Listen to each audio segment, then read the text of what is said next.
发机了，全面崩盘了。现在差不多至少10万斤。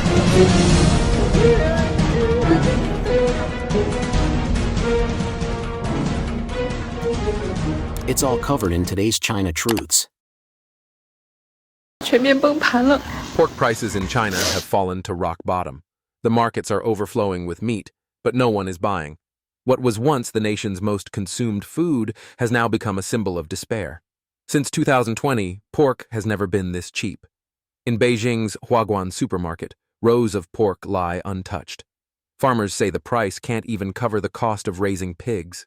The market is quiet, and the smell of unsold meat fills the air. Signs of deflation are spreading. China is now facing an economic downturn like never before. Prices of key agricultural products are collapsing. Pork down by 40%, beef by 9%, eggs by 8%, and even vegetables like sweet potatoes and cabbage are selling for just a few cents. At first glance, falling prices may sound good for consumers, but in truth, they signal something far more dangerous: deflation. When prices continue to drop, businesses stop investing, jobs disappear, and the entire economy begins to lose its pulse. For farmers, this isn't just about money. It's about survival. One farmer said he raised 40 ducks but didn't earn a single cent. A 3-pound duck now sells for only 25 yuan, less than 2 cups of milk tea. He sighed and said, "There's no money to make. It's too hard." This is the reality across the countryside. The mother pig, once the family's treasure, has become a burden. For people who work the land, every drop in price feels like another cut to their livelihood. Videos from all over China show farmers crying as pig prices collapse week after week. The market has fallen for 10 consecutive weeks, reaching a 4-year low. Analysts warn that this isn't just a temporary slump. It's the start of something bigger: a nationwide economic freeze. Data shows both consumer and producer prices are still dropping, even as state media continues to insist that the economy is stable. But on the ground, no one believes that anymore. In Beijing's Jingdong supermarket, pork sells for less than 6 yuan per kilo, cheaper than some stones. Vegetables like cabbage and green onions are almost free. Prices are so low they frighten people. Shoppers buy dozens of kilograms at once, yet the shelves remain full. The collapse in prices tells a deeper story, one of deflation spreading silently through every corner of China. Behind every cheap piece of meat lies a struggling farmer, a silent factory, and a country losing its economic heartbeat. People and businesses are exhausted. People and businesses across China are collapsing under pressure. This year, pork prices have plunged to record lows, and even farmers are starting to panic. "Will crabs drop next?" one asked bitterly. Something is clearly wrong with the market. Prices for bulk goods are falling across the board, and no one can explain why. "I really hope the authorities can come forward and explain," one trader said. "Every day it feels like the economy is sinking deeper." Farmers in the countryside shake their heads in despair. "The price of cabbage this year is insane," one said.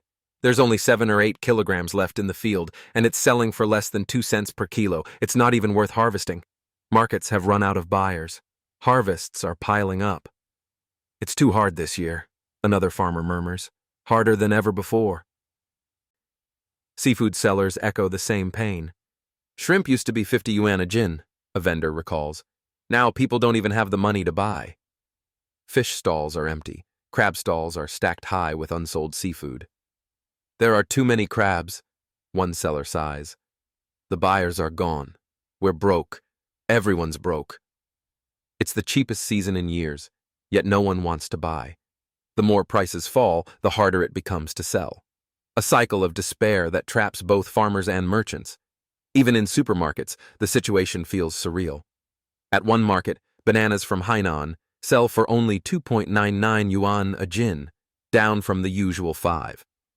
Eggs, once a daily staple, have fallen to just over 3 yuan per kilogram. "It's unbelievable," a shopper says. "Prices keep dropping, but our wallets don't feel any fuller." Across the country, people are whispering the same question. If everything is getting cheaper, why is life getting harder? Economists warn that these are the first clear signs of deflation, a silent killer of economies. The last time a major nation suffered long-term deflation was Japan in the 1990s. Back then, The consumer price index stayed below 1% for decades. Prices froze, wages stagnated, and economic vitality disappeared. Japan's companies cut costs, reduced production, and laid off workers. People stopped spending, and a cycle of fear took hold, one that lasted 30 years. Now, the same danger looms over China. As prices fall, profits vanish. Companies slash wages to survive. Factories begin mass layoffs. People grow afraid to spend, and that fear only deepens the crisis. When no one buys, businesses lose money. Losses lead to more layoffs and pay cuts, which lead to even less spending. The result is a downward spiral, an endless loop of deflation that suffocates an entire nation's economy. China's farmers, workers, and small business owners are already living inside that loop. They don't talk about economic theories. They feel it every day, in their empty markets, unsold harvests, and shrinking paychecks. Behind every cheap cabbage and discounted egg is a silent cry from millions. We are working harder than ever, but we can no longer survive. The super cheap model. When prices fall, hope falls too. China's super cheap economy is collapsing under its own weight. Prices are falling everywhere, but behind every discount lies another broken business, another struggling family. Many think cheaper prices mean life is getting better, but when prices keep dropping, it's a sign that making money has become almost impossible. Take the Northeast, for example. Farmers there are selling vegetables for only a few cents, 6 cents, 3 cents a kilo. What are we even selling for? One farmer asks. People don't buy, we can't earn. In the cities, shop owners are just as desperate. A cafe owner says, from 10 a.m. to 5 p.m., I only got 26 orders, just 110 yuan. Last year it was twice that. Across the country, people aren't spending. I don't dare to spend, one man admits. If we don't order food, the people delivering it will starve. The chain reaction is spreading fast. Falling prices lead to lower profits. Lower profits mean pay cuts. Pay cuts kill consumption, and weak consumption drives prices even lower. This is the vicious cycle China has fallen into, a deflationary trap. The nation's three economic engines, investment, exports, and consumption, are all stalling at once. Walk into Beidaloo wholesale market and you'll see the reality. The streets are empty. The tofu stalls, the meat stalls, the chicken stalls, all quiet. Whole buildings are closed. On a Saturday, the vendors sit alone, waiting for customers who never come. This isn't just a slowdown, it's a freeze. By 2025, the decline in consumer spending has exceeded everyone's imagination. Not just in small towns, even in major cities like Beijing and Guangzhou. Fancy restaurants sit empty. Cafes once packed with young people now serve only a handful of customers a day. The milk tea that used to cost 30 yuan now sells for 9.9. The beauty salons and barbershops are shutting down one after another. 2 years ago, the shopping streets were full of life. Now, people walk quietly with canvas bags, rejecting luxury and chasing simplicity, not because they want to, but because they must. This is more than just a consumption downgrade. It's the visible symptom of a deep economic recession. Prices of pork and agricultural goods are plunging, companies are cutting wages, and the real estate sector, once China's proudest pillar, is now dragging everything else down. Across every industry, people are worried. Jobs are disappearing, hope is fading, and the pressure is suffocating. The truth is clear. China's super cheap model isn't prosperity. It's a sign that the economy is quietly collapsing from within. The collapse in sales across all industries is now worse than the fall in housing prices. And make no mistake, China's recession in 2025 is only beginning. What we're seeing now is just the first wave. The real panic hasn't even arrived yet. Worse is coming. For 20 years, the low-cost economy has been quietly destroying our quality of life. Everything has become cheaper, and yet somehow life feels harder. People can no longer bear this endless cycle of buy cheap, live cheap, earn less. Consumerism has reached its breaking point. A few days ago, I watched a lecture by Mr. Lu Run. He said there's now a supermarket in China selling goods cheaper than Pinduoduo, cheaper than the cheapest. You might ask, how can they possibly do that? The answer is chillingly simple. There are only two ways. The first is to cut costs to the extreme. These stores don't open new supermarkets. They take over abandoned ones. They don't spend on renovations or design. Cracked walls, flickering lights, exposed ceilings. They leave it all. Inside, it feels more like a warehouse than a shop. And to save even more, they don't turn on the air conditioning. Not in summer, not in winter. While beautifully designed malls and clean supermarkets are shutting down, these low-cost monsters are taking their place. It's not progress. It's a 20-year step backward. My God, but is it really this hard to run a real business now? I walked through the Aegean shopping park in Minhang, Shanghai, and what I saw shocked me. Rows and rows of shuttered shops. Some never even opened properly before going dark. It's chilling. Sisters in Fengshan, how would you describe 2025 in 4 words? I'll start. Deep water burning fire.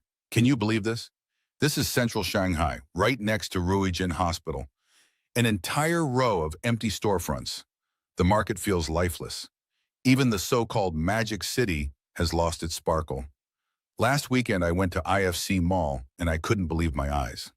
On a Saturday afternoon, the first floor was nearly empty. The once famous Hermès line, gone. At the cosmetics counters, only staff were left standing. My favorite little French bistro near the Apple Store, closed. A prime location, now silent and wasted.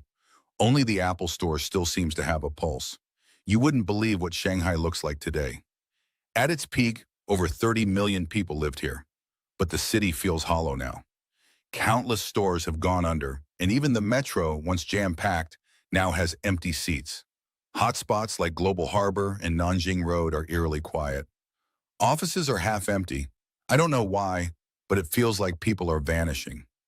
Except for KFC, almost every storefront has changed hands.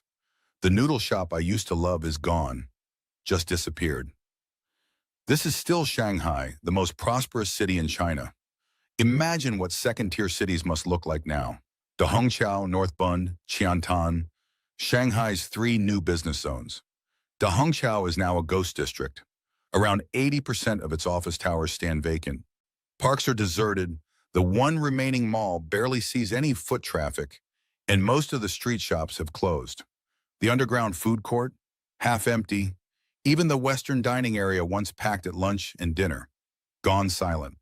North Bund is faring slightly better, but compared to the other new zones, it's all in decline. When that massive mall opened, it was impossible to find a seat. Now it's deserted. Empty shop fronts everywhere, and outside looks even worse. The food court is dead, untouched, as if frozen in time, with estimated losses of over 10 million yuan.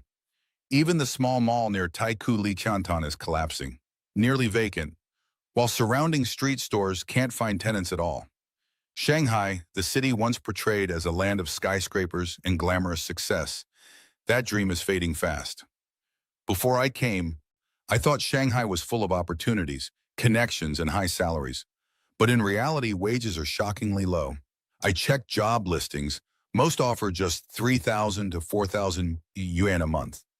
Finding a job here is brutally hard. Before coming, I thought this city was paved with gold, that earning over 10,000 yuan would be easy. But living here shattered that illusion. Half my job applications go unread. Others demand years of experience for barely livable pay. Most openings are in low-end sales or customer service. Even the local vegetable market tells the story. 10 stalls, no buyers. Every year it gets worse. Vendors who once earned a few hundred yuan a day can't even cover rent now. People's fridges are full, yet no one buys anything. This life feels unsustainable. The market is dead, the streets are empty, and no one even notices each other anymore. Business is collapsing. I've lived in Shanghai for 6 years, but this year feels different. The city feels hollow. Even the ramen shop next door says their traffic is down by half. Where have the people gone? Back home? Or have they just given up? I don't know what's happening anymore. The storefront rental market has completely collapsed. It's not just about price. Even when rent is slashed to the floor, nobody inquires. A shop could be listed at any price, and still not a single person comes to look. From once thriving commercial streets now turned into ghost rows, you can already imagine how bad the economic situation truly is. The silence outside those empty glass doors tells a story that numbers can't. For landlords, the nightmare is even deeper. A store that once rented for over 20,000 yuan a month now sits cold and dark, unable to find a single tenant. Yet the property management fees, 1,500, 1,600 yuan each month, keep coming like a ticking clock. The shop that once brought pride now feels like a curse. In this age of whoever gets harvested can't escape, every owner is trapped in the same invisible net. Just how bad is the rental market? In Yangpu, a serviced apartment near Xinhua Hospital has been empty for over a year. Its rent fell from 6,800 to 3,900, nearly cut in half. And still, not a soul has come to see it. The place is fully furnished, spotless, with top-tier appliances. But even that can't attract a tenant. Shanghai, once the dream city, has become a symbol of quiet decay. Once hailed as the economic engine of the party state and China's international face, Shanghai is now rotting from the inside. After waves of foreign capital withdrawal, the economy has sunk into depression. Businesses are dying, streets are deserted, malls are empty, and unemployment shadows every district. Please share your thoughts in the comments section below. We will keep reporting on the COVID surge in China, so don't forget to subscribe to our channel and turn on the notification bell to get the latest videos. And thank you for tuning in.